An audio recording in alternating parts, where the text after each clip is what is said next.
Good afternoon, everyone. I am right now getting off of work and I'm headed to the range. I'm going to work on putting today.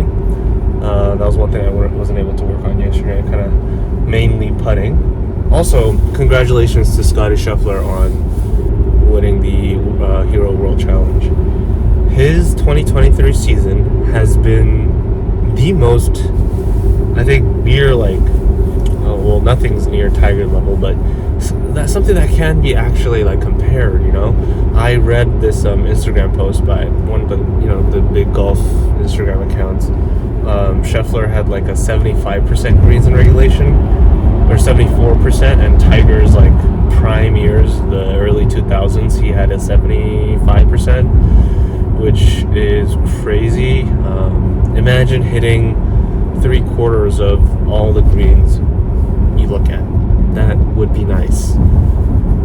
Those are just, oh man, how fun would a round be if you're able to hit 3/4 of the greens, right? Congratulations to him, Scheffler. I think the funniest thing about Scheffler is, or about what people say about Scheffler, is people are like, well, this is the reason why you don't have to have a perfect swing, or swing doesn't really matter. Swing your swing. It's you can still win with a wrong swing. If Scheffler is hitting 75% of greens, is his swing really wrong? I mean, theoretically, I don't see anything wrong with his swing. He's transferring weight. He's coming from the inside, or else he can't draw the ball, right? He's putting right to left spin on it. Coming in steep doesn't mean coming over the top. I think that's a misconception people are having with this swing. If he really had the wrong swing, he can't produce results like that, right? So I'm just thinking, does Scottie Scheffler have the wrong swing? Really? If he's hitting 74% of the greens he faced, is he really? Does he really have a wrong swing? I don't think so. Everything in his swing is damn near perfect, in my opinion. So it's not normal, but that isn't to say it's wrong. I think that's what I want to point at. Yeah, go watch Mr. Short Game's video. It's eye-opening. It's he talks about how he stroke it really well with the good putter, and the only difference from his good putter and his other putters are the fact that the good putter has a marking on the most top level surface of the putter head.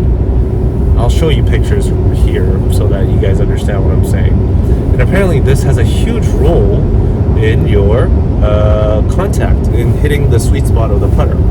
And the more sweet spots you hit with a putter, the more consistent your rolls are, and the more consistent your putter is, it's easier to read greens, it's easier to hole out, yada yada yada. So that's the theory. Now, do I agree with this? I don't know. I'm about to go find out. That's why I'm very excited, because my putter has been very inconsistent.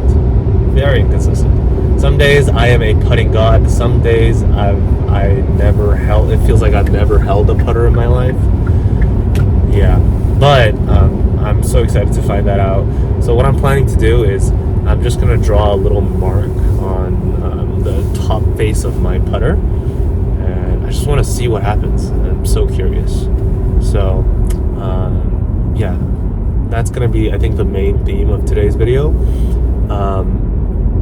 Also, today's weather is terrible. It's still very cold.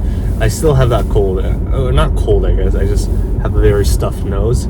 So, once again, I shouldn't be out here, but here I am. So, we have a marking here. That's standard on every blade putter. But rarely do companies add a mark here on this surface. And this tournament, the one that Scheffler won, he added a marking on here. So what I'm gonna do is I'm just gonna mark a little line here, and then see if I can make more putts, or just compare 20 putts with the marking on and without it on. So for a fair comparison, I'm going to warm up a bit, just without any marking, making sure my stroke is warmed up. And then after that, I'm going to make 20 putts with the marking on, without the marking. and then 20 putts with the marking, and then compare which one I make more, something like that. Just like a fun little experiment.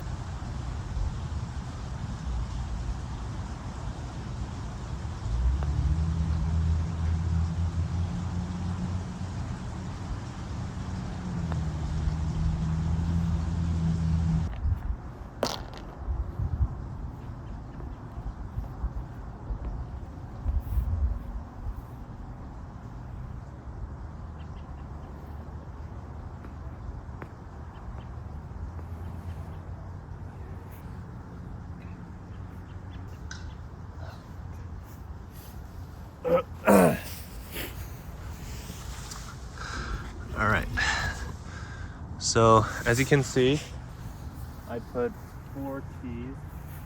Each of them are 6 feet away from the hole right here. I'm gonna do 5 cycles, so 20 putts in total. Right now I don't have the marking, okay? So, see how this goes. I think the only flaw to this little experiment is the fact that after I'm done with this cycle, I'm probably gonna be super warmed up. So I think I'm gonna move holes to like a different slope hole so that I'm not like used to this or whatever, but we'll see.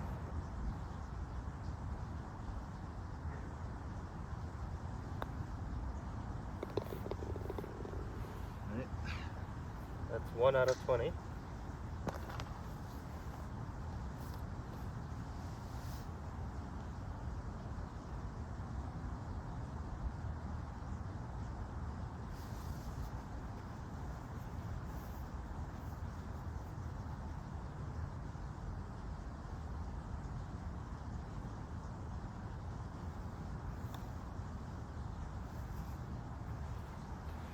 Right. That's 1 out of 2.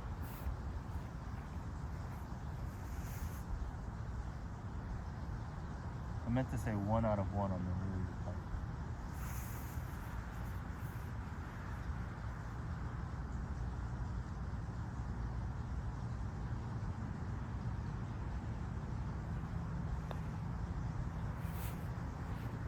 All right, that's 1 out of 3.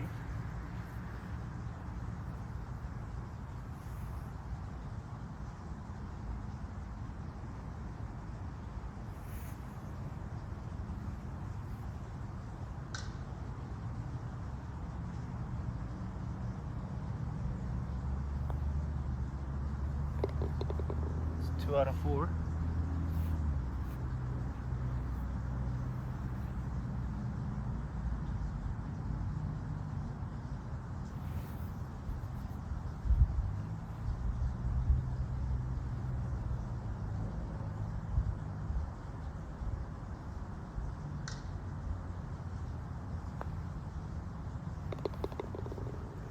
Three out of 5.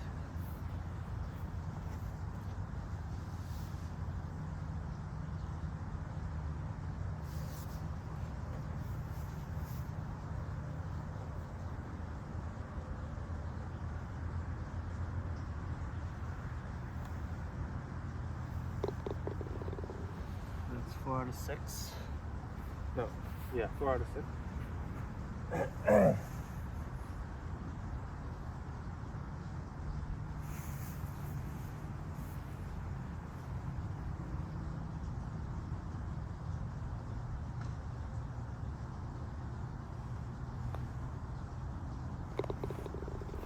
5 out of 7.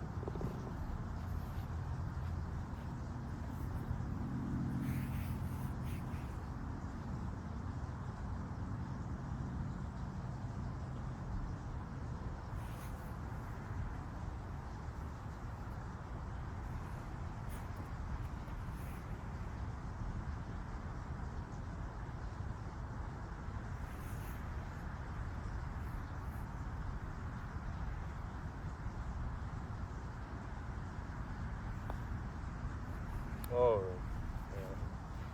yeah. 5 out of 8.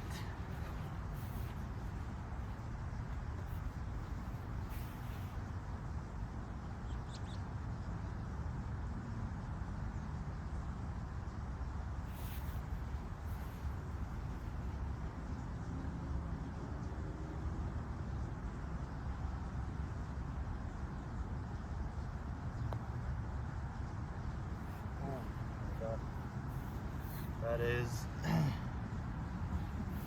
5 out of 9.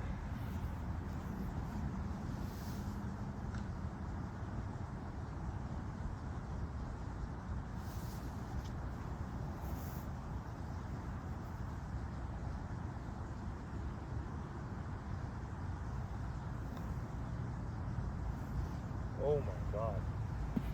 5 out of 10.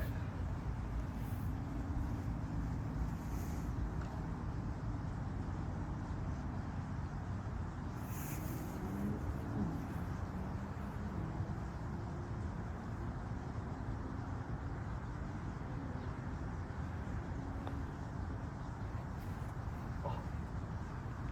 What? That's 5 out of 11.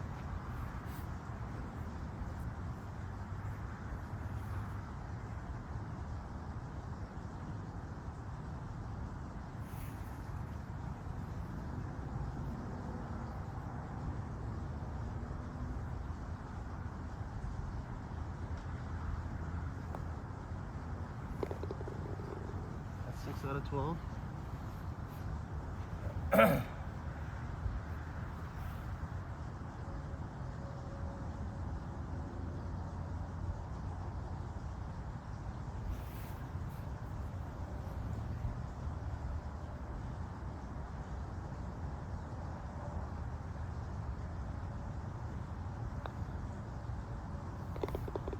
That's 7 out of 13.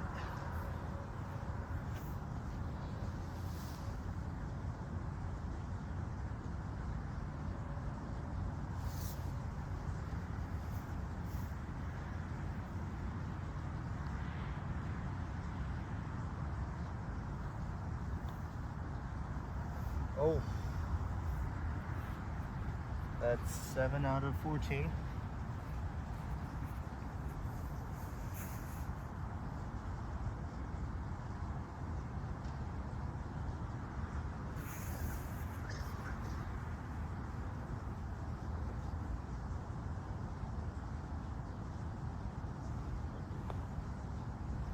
Oh my god, same thing.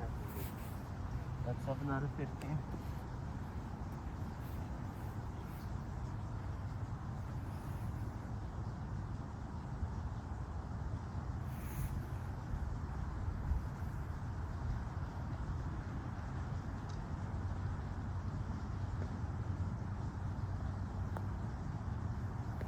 That's 8 out of 16. I'm like hovering around 50%, I think. Last cycle.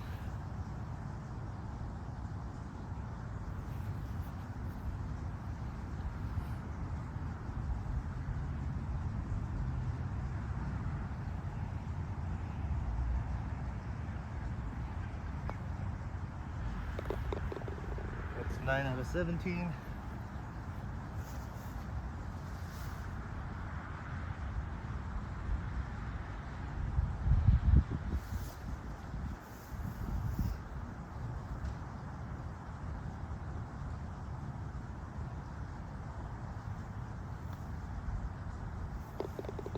That's 10 out of 18.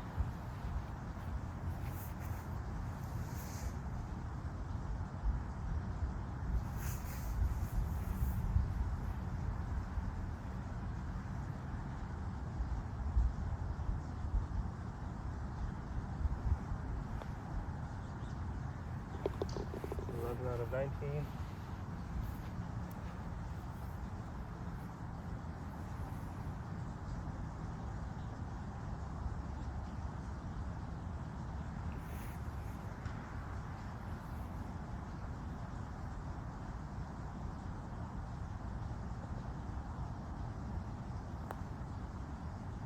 Oh my god. Okay, so 11 out of 20. I just made 11 out of 20 putts without the marking on this putter. Now, I'm gonna add a mark, just kind of make sure that it's aligned with it, obviously. Okay, that looks pretty aligned. I currently have 2 marks. See, one on top of there I just drew, and this one was originally there. So now I'm gonna go to a different hole and I'm gonna lay out the same six footer layout, and we're gonna make 20 putts and see if we can do better than 11.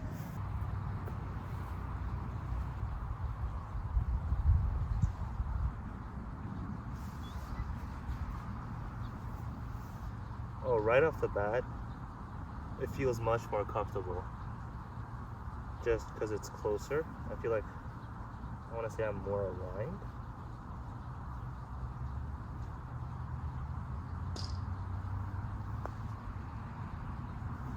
Okay.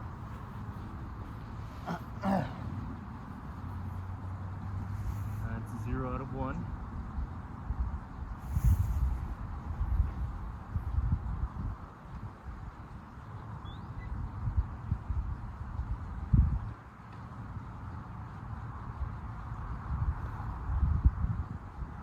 Oh my god, it's true.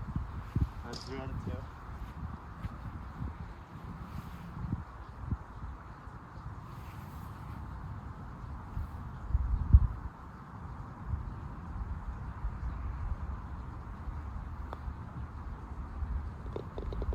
That's 1 out of 3.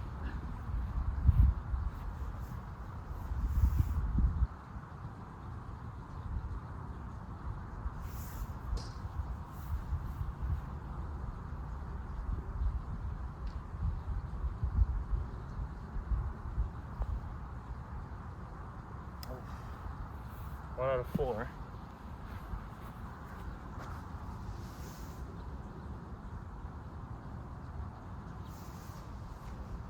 I gotta say, this is a much harder slope, so keep that in mind.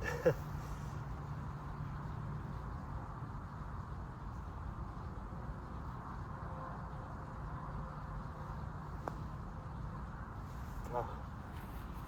1 out of 5.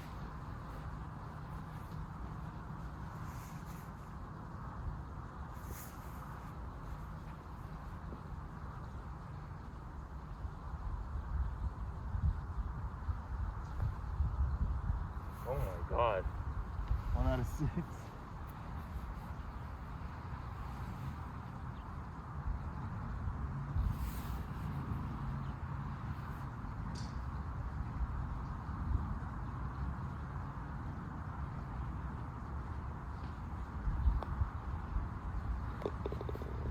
Okay, 2 out of 7.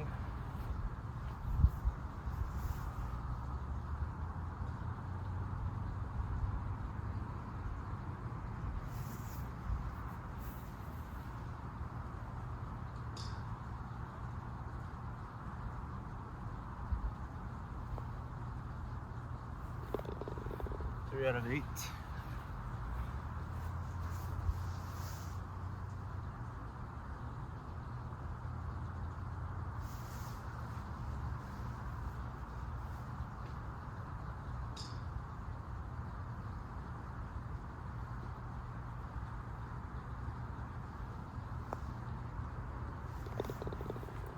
That is 4 out of 8. 5 out of 9.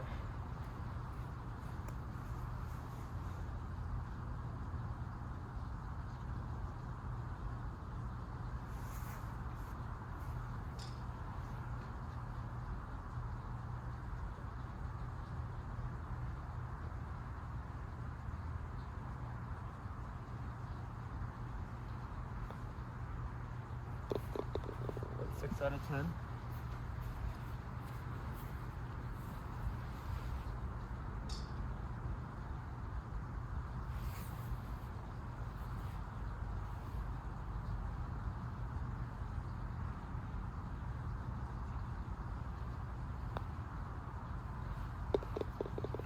That's 7 out of 11.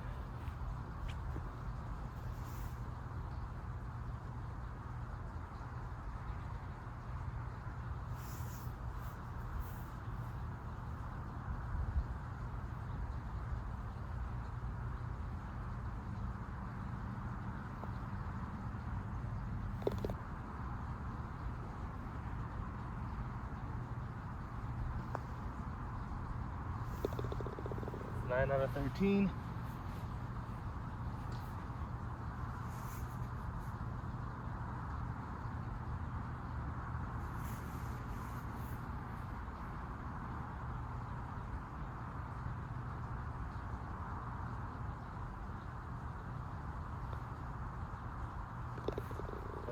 of 14.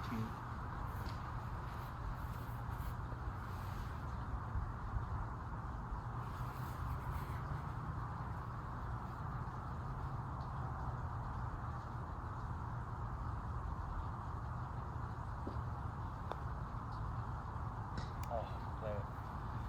That is 10 out of 15.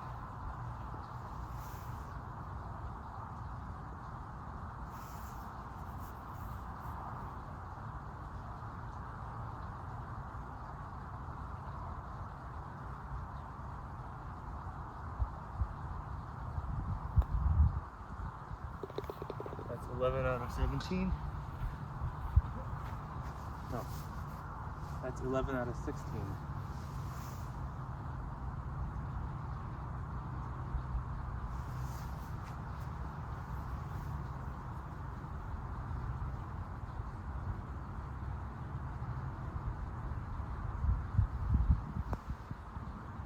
Oh my god. That's 11 out of 18.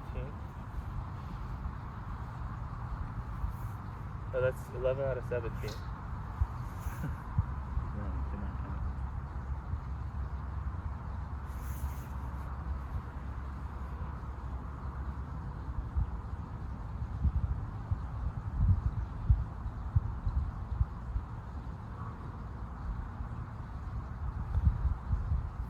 Oh, that's 11 out of 17, 18. Ouch.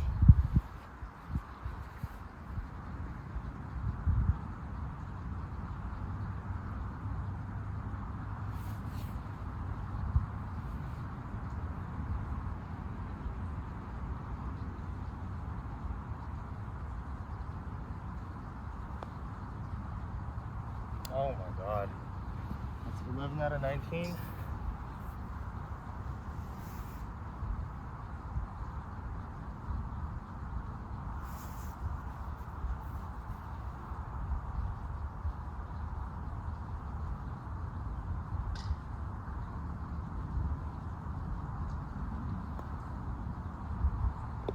Alright. That's 12 out of 20. So better than the last, but not by a lot. So the face result is we did better than the last technically. We did 11 out of 20 over there and 12 out of 20 over here. So yes, it is better, but not by much. But here's the thing, this slope was a much harder slope. I had to spend a lot more putts like adjusting in the beginning. And just from feel, this is awesome. Like, I feel like I'm much more aligned with the putt, I want to say. Like, because this line is above and it feels much more near to the line on the ball. Also, I drew this line kind of wrong in the first place.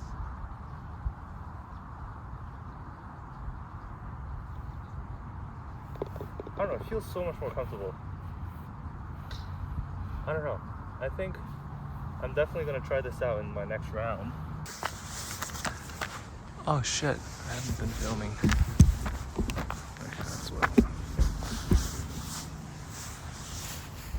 Okay, I just realized the first half of this session I was like tripping here and that probably didn't get an angle. I have to zoom on my camera so much to capture everything. Maybe I should film on 0.5x zoom. But yeah, sorry about that, not including a lot of the chip shots. Maybe I'll edit it out.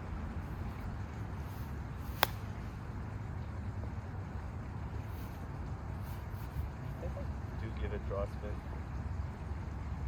I come a little inside. I don't want to do that, but yeah, I do give it draw. Oh no, I do not want to do that.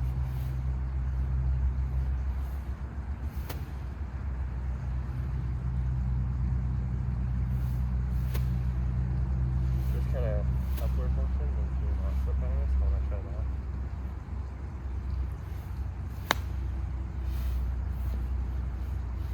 Yeah, that one didn't have as much draw spin.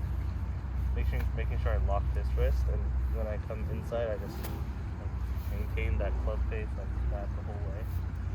Makes me not flip it.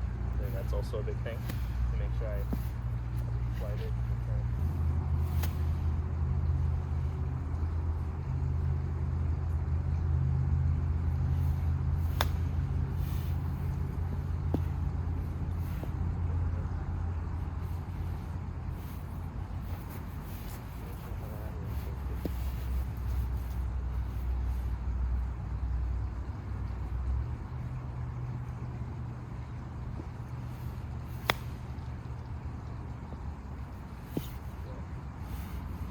Feels much better.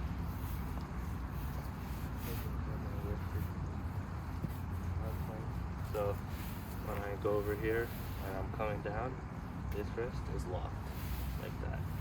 Cannot move. What I used to do is when I shallow out and do my wrist, I would kind of flip this over and I would make it go left. But right now, I'm focusing on making sure this wrist doesn't move.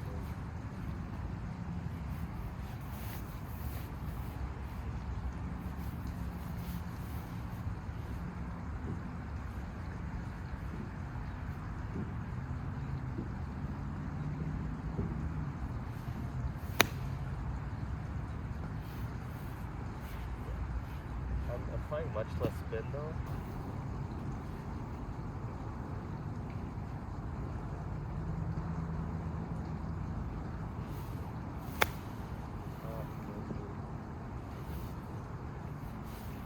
Gotta hit it flat too. I wonder if I can do this on tight lines. Not ever done. Think about it. Oh.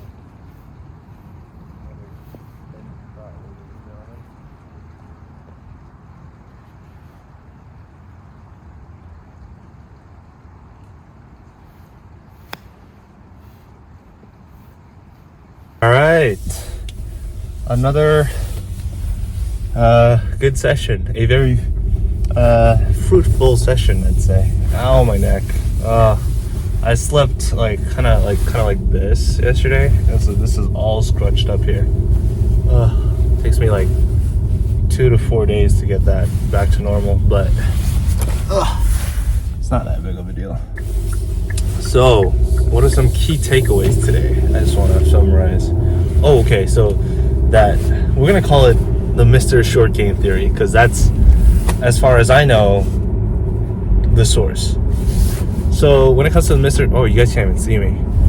When it comes to the Mr. Short Game Theory, I think it works. And I don't think he described it as good as he could in his video. But another thing is, put it very simply, the putter head has to lay flat on the ground when you go to stroke the ball, when you go to hit the ball. The toe cannot be lifted up, nor the heel, right? But what that top alignment does for you, if you align the bottom alignment and the top alignment, you know for sure that your putter is level to the ground, like 100%. And this is all abiding by the rules of the game. So that is a huge plus. Anyways, guys, thank you for watching once again. Today was a very fruitful lesson. And if Mr. Short Game ever watches this, just know that I am a big fan. I don't think he'll watch it, but thank you for all the content you make and the value you provide to the game of golf. All right, thank you everyone. Have a good night.